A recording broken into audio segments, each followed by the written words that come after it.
না। অতএব এগুলো বন্ধ করেন, মৌলিক কাজ করি। মৌলিক কাজ হচ্ছে আমরা জাতিটাকে পরিবর্তন করতে চাই কি চাই না? পরিবর্তনের দরকার আছে কি নাই? আমাদেরকে সবকিছু সুন্দর চলছে? যদি বাহিরের চোখ দিয়ে দেখেন তাহলে মনে হবে হ্যাঁ সব সুন্দর চলছে, তাই না? মসজিদ আছে আমাদের, মাদ্রাসা আছে আমাদের, আমরা মুসলমান, কালিমা পড়েছি, লা ইলাহা ইল্লাল্লাহ পড়েছি, মুহাম্মাদুর রাসূলুল্লাহ পড়েছি, আমরা মাশাআল্লাহ আমাদের বোনরা পর্দা করে, আপনারা ওয়াজ মাহফিলে আসছেন, ইত্যাদি ইত্যাদি।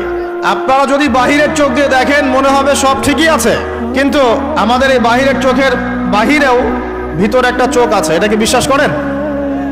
বাহিরের চোখ দিয়ে যদি দেখেন তাহলে মনে হবে সব ঠিক আছে। কেমন?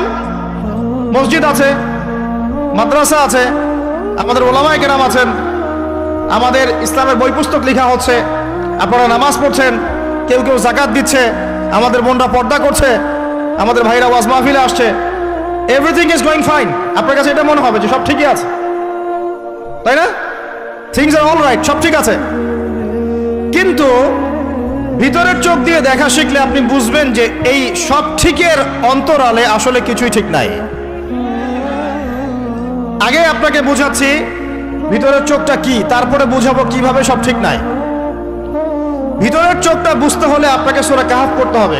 কোন সূরা ভাই? আরো জোরে বলি, কোন সূরা? নবী সাল্লাল্লাহু আলাইহি ওয়াসাল্লাম বলেন, সাল্লাল্লাহু আলাইহি ওয়াসাল্লাম যখনই নাম আসবে পড়বেন সাল্লাল্লাহু আলাইহি ওয়াসাল্লাম, 10 নেকি হবে ইনশাআল্লাহ, 10টা গুনাহ মাফ হবে ইনশাআল্লাহ, 10 বার আল্লাহ রহম করবেন ইনশাআল্লাহ, এবং আপনার মর্যাদা 10 গুণ বাড়ায় যাবে ইনশাআল্লাহ। যখনই নবী মুহাম্মাদের নাম আসবে পড়বেন সাল্লাল্লাহু আলাইহি ওয়াসাল্লাম, যে যত বেশি দরুদ পড়ে সে ইনশাআল্লাহ তাআলা তত নিশ্চিন্তে টেনশন ফ্রি জীবন যাপন করবে ইনশাআল্লাহ। ওই দলিলগুলো ইনশাআল্লাহ আরেকদিন দিব, আজকে এটা আলোচনার টপিক নয়। এখন নবী সাল্লাল্লাহু আলাইহি ওয়াসাল্লাম বলেছেন, যে ব্যক্তি জুমার দিনে সূরা কাহফ তেলাওয়াত করে, কোন দিনে ভাই? তাহলে এক জুমা থেকে আরেক জুমা পর্যন্ত আপনার জীবন, আপনার এই সময়টা আল্লাহ রাব্বুল আলামিন নূর দিয়ে ভরে দিবেন। সুবহানাল্লাহ।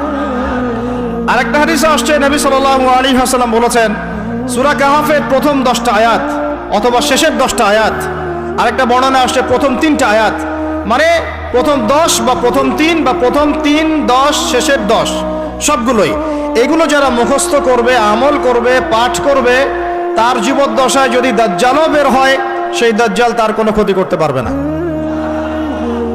এই সূরাটাকে নবী সাল্লাল্লাহু আলাইহি ওয়াসাল্লাম দাজ্জালের সাথে সম্পৃক্ত করেছেন, অন্য সূরাকে করেন নাই।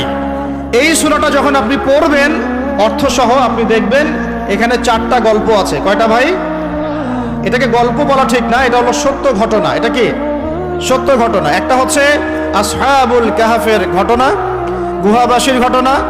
2 নাম্বার হচ্ছে 2 বন্ধুর ঘটনা, একজন ধনী বিত্তশালী আর একজন অতি দরিদ্র ইমানদার।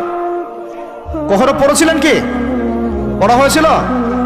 3 নাম্বার হচ্ছে যুলকারনাইন আলাইহিস সালাম, তার ঘটনা, নাম শুনেছেন? আর 4 নাম্বার হচ্ছে নবী মুসা আলাইহিস সালাম এবং খিদর আলাইহিস সালামের ঘটনা। তো 4টা ঘটনা তো আজকে বলার সময় নাই, একটা খালি বলছি। কেন বলছি? আপনাকে বোঝাতে চাচ্ছি বাহিরের চোখ, বাহিরের কান, এগুলোর ভিতরেও একটা ভিতরের চোখ আছে, ভিতরের কান আছে। ওইটা যার জিন্দা আছে তার কলবে আল্লাহর নূর আছে ইনশাআল্লাহ। ওইটা যার জিন্দা নাই তার কাছে বাহিরের চোখ দিয়ে মনে হবে সব ঠিক চলছে। বাহিরের চোখ দিয়ে যে দেখে সে মনে করবে বিশ্বটা পুরো আগায় যাচ্ছে, উন্নতির দিকে, অগ্রগতির দিকে। আর যার ভিতরের কলবের চোখটা জিন্দা, সে দেখবে যে পুরো বিশ্ব আগায় যাচ্ছে কিয়ামতের দিকে। বাহিরের চোখ দিয়ে যে দেখে সে মনে করবে যে বিশ্ব রাজনীতির মনে হয় খুব সুন্দর অবস্থা, আর ভিতরের চোখ দিয়ে দেখলে আপনি বুঝবেন বিশ্ব রাজনীতি যাচ্ছে একটা মালহামার দিকে। বাইরের চোখ দিয়ে দেখবেন মনে হবে সব সুন্দর চলছে, আমরা হালাল খাচ্ছি, আর ভিতরের চোখ দিয়ে দেখলে দেখবেন যে 90% মানুষের রিজিক হারাম। বাইরের চোখ দিয়ে দেখলে আপনি মনে করবেন মেয়েরা এগিয়ে যাচ্ছে, মাশাআল্লাহ, কত উন্নতি, অগ্রগতি, প্রোগ্রেস, নারী জাগরণ আন্দোলন। আর ভিতরের চোখ দিয়ে দেখলে আপনি দেখবেন মেয়েরা আগাচ্ছে ঠিকই, কিন্তু আস্তে আস্তে তারা জাহান্নামের দিকে এগিয়ে যাচ্ছে। বাইরের চোখ দিয়ে আপনি দেখবেন মুসলিমদের সংখ্যা প্রচুর, আমাদের ভয় কিসে, এত সংখ্যা, লক্ষ লক্ষ, কোটি কোটি। ভিতরের চোখ দিয়ে দেখলে বুঝবেন প্রকৃত পাক্কা ইমানদারের সংখ্যা হাতে গোনা যায়।